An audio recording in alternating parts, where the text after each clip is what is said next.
Glad to be here with you. Welcome to our home. Rose, how are you this afternoon? Doing good. Good. Well, I'm excited, church family, that over these next few days we get a chance for you to get to know Rose and her story a little bit. And you're an incredible lady. I've already told them that, and as that you share your grace story, they'll find that out. So, Rose, you were born where? Pomona, California. And I won't ask you the specific date, but around what year? On December 10. On December the 10th. Notice she didn't include the year. A while ago. Yeah. So your folks were living in Pomona, and what had taken your folks there to the Pomona area? Well, prior to that, my dad moved from the Midwest, the Illinois area. He was a teacher in the Adventist system. Mm-hmm. So he taught there in Pomona, brought his parents out. His father passed away prior to my birth. His dad died of lung cancer in February, I believe, and then that December I was born. Okay. So we lived there. They lived there probably a few years before me. Mm-hmm. But after that, his sister got cancer. So they ended up moving back to Illinois, where she was living, to take care of her. And she did pass away probably within that year that they were there.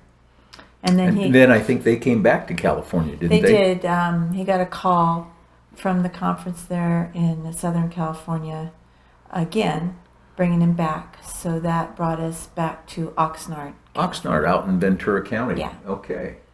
So now you're the youngest of 4 siblings, so that means she's spoiled. But anyway, so as didn't you grow up with like your grandmother and aunts and uncles and people of the family around you? That what was that like? Well, when we lived in Oxnard, that's probably when I started to remember. I went to kindergarten there. But my sister is about 16, 17 years older than me. So she was married there to a gentleman there, and I was the flower girl in their wedding. Mm-hmm. And so she used to babysit me when my mom went back to work. And then about after I got done with kindergarten, then we moved to Lodi. So at that time, my sister was there, and that was really the only family. And my grandmother lived with us most of the time, my dad's mom, because her husband passed away. Yep. Now, how old was she approximately when she was living with you guys and hanging out? How old was she? Yeah, do you remember at all how old she was? But you were at this age just past kindergarten? Yes. Yeah. We moved to Lodi, and now you can do the math, in 69. Okay. The summer of 69. So Okay.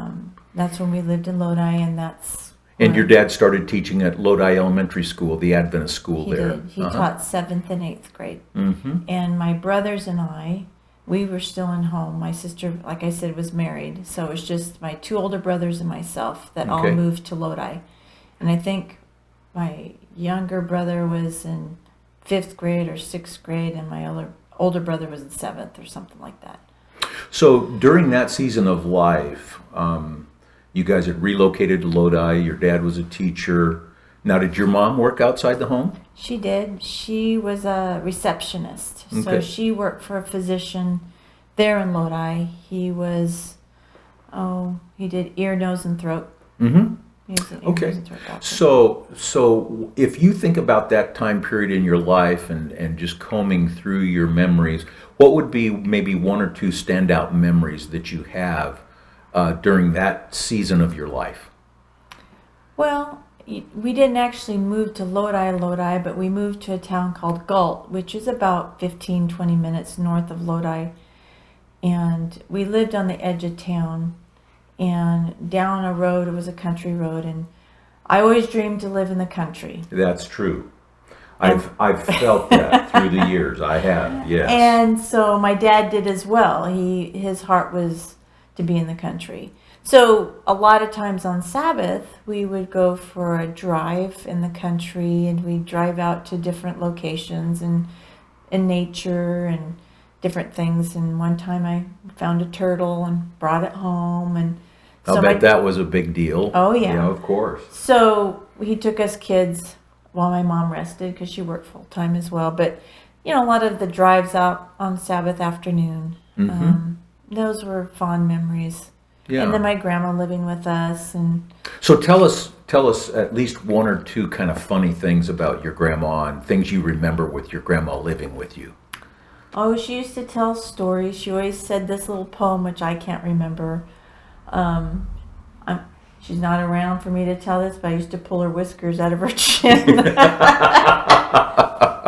I'm sure she appreciated that. And she always said, my eyebrows are so beautiful. Don't touch them. Don't do anything to them. And she was talking about your eyebrows? Yes. Yeah, okay. And I thought, All right. who talks about someo's eyebrows? Yeah. I didn't understand. Well, they're Now I get it. absolutely gorgeous, honey. They are, and Well, they thank continue you. to be. Yes, yes.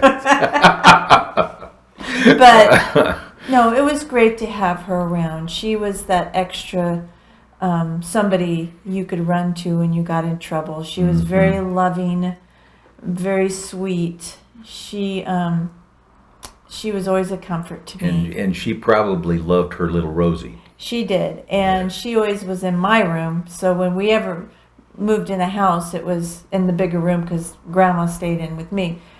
But she could snore. Grandma snored. Oh my Okay. word! Many times I'd get up and be at the foot of my parents' bed because I couldn't sleep.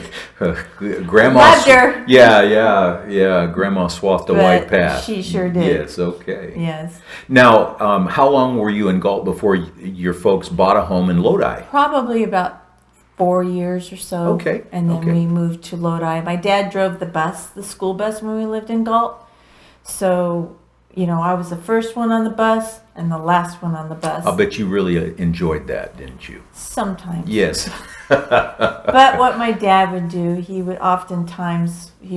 stop the bus and he would moo at the cows. Okay. And the cows would all look and turn, and we always loved that. We'd say, Mr.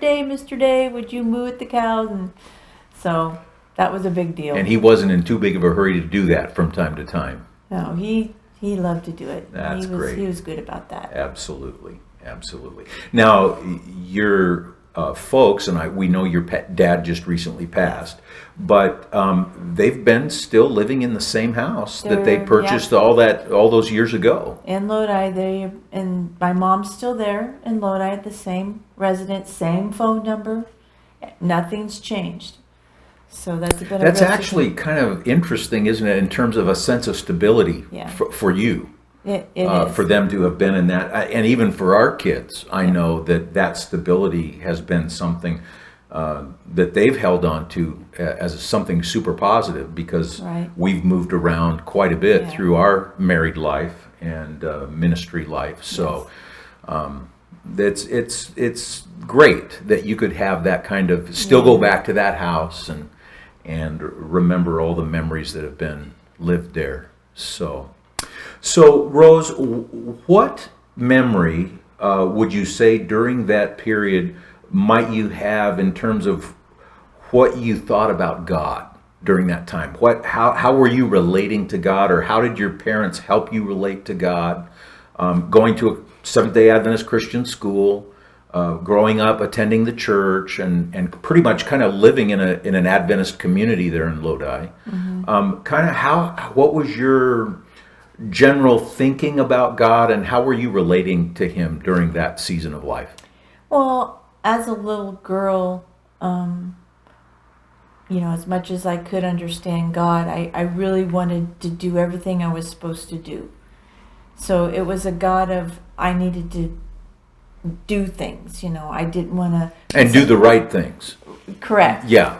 I didn't want to put anything on top of my Bible, or, God was real to me, and He was real in the sense that I just wanted to be an obedient, good girl. Yes. And I was that way with my parents. And I was in a very good Christian home. Solid, my dad and my mom never wavered in their faith, never wavered in what they did, and Very consistent. very consistent in the home. Very steady. So, as a little girl, there was probably a little bit of fear if I did something wrong and what would happen. So it was kind of that premise. But I had a good life. I wasn't. I was happy-go-lucky. I had good friends. I went to church. I, had to memorize the memory verse. I was very shy.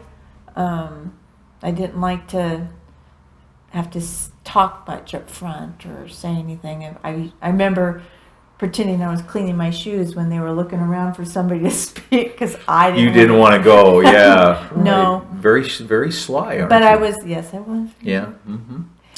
Yeah. Well, this is going to be about a wrap for this first day's segment. But tomorrow, I want to interview. Actually, I'm going to just be straight with you. We're not going to change clothes and pretend it's a new day. Okay? We're going to just record 5 devotionals, and we're going to just be like this. So. Why are you telling him that? I didn't want to have to talk about it all. Anyway, they would have noticed that. They would have. Yeah. So, but I want to talk about when you were in grade school and going in gathering, and some of that, and we'll explore that in tomorrow's installment. Sound good? Sounds good. All right. Hey, let's pray a blessing on all of you that you'll have a great day on this Monday and that you will sense God's presence close to you. Heavenly Father, thank you so much for loving us. And God, I want to personally thank you for this incredible gift in Rose in my life and in my journey. And Lord, you blessed her with good, solid parents. She was raised attending church, and it's wonderful that for her as a little girl, you were real to her. And so God, thank you for the presence that you've had in her life and for drawing her to you through all these years and keeping her close to you. And so God, we want to pray a blessing on our church family as they go about their day-to-day. It's Monday. We're living in crazy times. Lord, you know the need of each person. Bless them as they go through their day. May they sense you with them, is my prayer in Jesus' name. Amen. Have a great day, everybody.